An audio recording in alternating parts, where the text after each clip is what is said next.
everyone, and welcome back to The Rena Show. Today we have a very special episode for you because we are going to be having a very deep and in-depth discussion of the book Year of Impossible Goodbyes by Suk Neil Choi, which is a memoir of her experience as a young girl escaping from North Korea before the Korean War, and it has 169 pages in it. But before that, here's a brief word from our sponsor. Need music on the go? Pop in some AirPods at Flow. AirPods, wireless, effortless, magical. Thank you, Colin. Welcome back. Now, I am very excited to introduce today's guest, who is the author of her experiences, Suk Neil Choi. Thank you so much, Rena. It really is an honor to be here. In my memoir, I detailed my experiences with my families during the Japanese occupation of Korea. You got a boyfriend, I bet he does he kiss ya? Inside my family's sock factory, into right before the Korean War when the Russians took over, and how our family feels like we must escape to the capitalist South.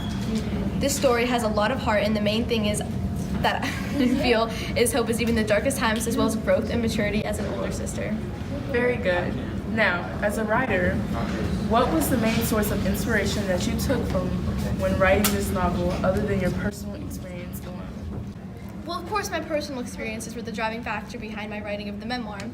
But with books such as The Aquariums of Pyongyang, In the North Korean Gulag, The Orphan Master's Son, and Under the Loving Care of the Fatherly Leader, North Korea and the Kim Dynasty, all works, no matter fiction or nonfiction, were massive inspirations in the way that I wrote the book, because through my writing process, I felt hesitant to include everything about what the Japanese had done to my family, and I didn't want to create massive problems, and that the authors I had just mentioned truly inspired me to include every detail, either big or small, because as I learned from other authors, we are in control of whether or not history repeats itself. As authors, the way that we tell real-world stories of what is happening everywhere is how we resonate with people to keep that from ever happening again.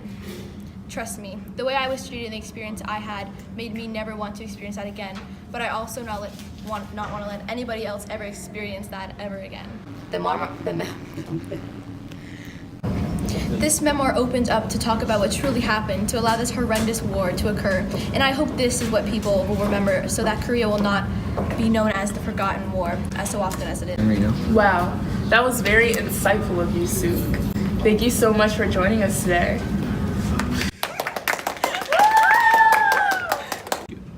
Now we have our next very special guest, who is the book's expert, Andrew Rice.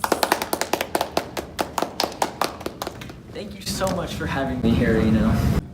Of course. Now, I'm sure everyone here, including myself, would like to know why specifically this book is so worth reading and what the hype is around it. Do you think you could explain some of that and why this book is as worthwhile as it claims to be? Certainly. Given the name, general audiences may tend to stereotype this book as completely sad and depressing throughout its entirety.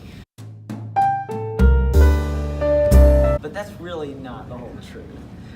Granted, the novel is very sad at points, considering the fact that many people in Sukan's life either die or are sold into slavery.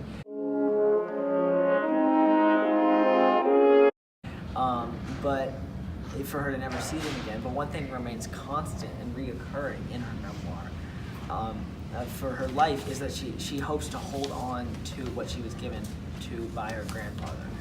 Because Sukan's grandfather was a very faithful man that believed and held on to the fact that he would live on to see the day that the Japanese retreated from the Korean peninsula. Sadly, he never got to see that day as he died before that time, but his words and attitude lived on in Sukan as she witnessed the passing of her grandfather, whom she loved dearly, and the retreat of the Japanese, only to witness the Russians come back and take over. Readers would think that this progression of events would crush Sukan and make her forget the powerful words of her grandfather, but she never did. This is clearly evident in the end of the memoir when Sukan, who has just escaped to the south, is with her brother and tells him to look forward to a brighter and better future now that they are still alive. That is really some powerful literature, Andrew. Now, if there was one thing you would have to critic about the book, what would it be? If I had the one critique I would make about this novel would be that it seemed to speed up a lot of important information towards the end, which can be a little much for the average reader to take in all at once. But I do believe in the end it balances itself out when when it subtly brings back lots of the significance of the title. During the escape from the North, Sukon has another moment where she must say an impossible goodbye to the smallest amount of her childhood that her mother would allow her to have. Sukon had to take on the role of caring for her younger brother, and she took it very seriously, which most likely caused her to fall into a state of trauma as a young girl of her age. She should not have to do something like that. This deeper aspect of the novel, which comes from lots of reflection from the reader, is that Sukon's most impossible goodbye was that of which she said to her childhood when she left it. This message may undermine the hope in some cases, but it is what Choi most likely left for the readers to find, and it definitely has a profound impact. That was super insightful, Andrew. Finally, it is time to talk to our resident historian about all of the history behind the powerful event that was the Korean War. Hi, Colin. How are you? I'm doing very well. Thank you for having me. Okay, Colin. Let us just get right into it. How do you believe that the personal experience, as told by Sukon, conveyed into accurate historical information? From all of my research and studying as a historian, this novel is as accurate as I could imagine from a historical perspective. The book addresses and keeps up with a very short time frame in which the Japanese leave Korea and the Russians invade. This timeline is in some cases hard to truly pinpoint, as the war did not divide the 38th parallel immediately, but instead they fought back and forth across it, with Russians and Americans both taking different amounts of land.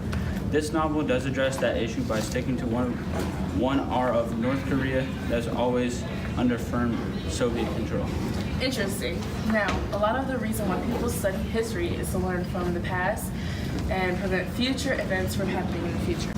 How does this memoir allow for that?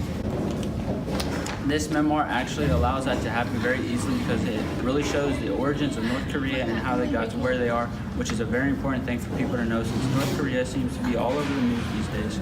The fact that we get an origin of what happened from Japanese to Soviet is very powerful, and of course that will help future leaders to understand and prevent some things from getting worse. The way that Choi decided to show the injustice done to her is beautiful and truly inspiring for young readers to be able to look at and see many of the key events that played out in the Korean War and the events to come in the following years up to present.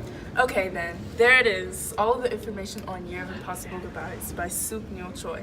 This novel has been proven to be a very deep, thought-provoking story with lots of personal details that can teach the world about the forgotten war and its implications today, with high levels of tension between the Koreans. I hope you enjoyed this discussion and will stay tuned for the very next time on The Reno Show.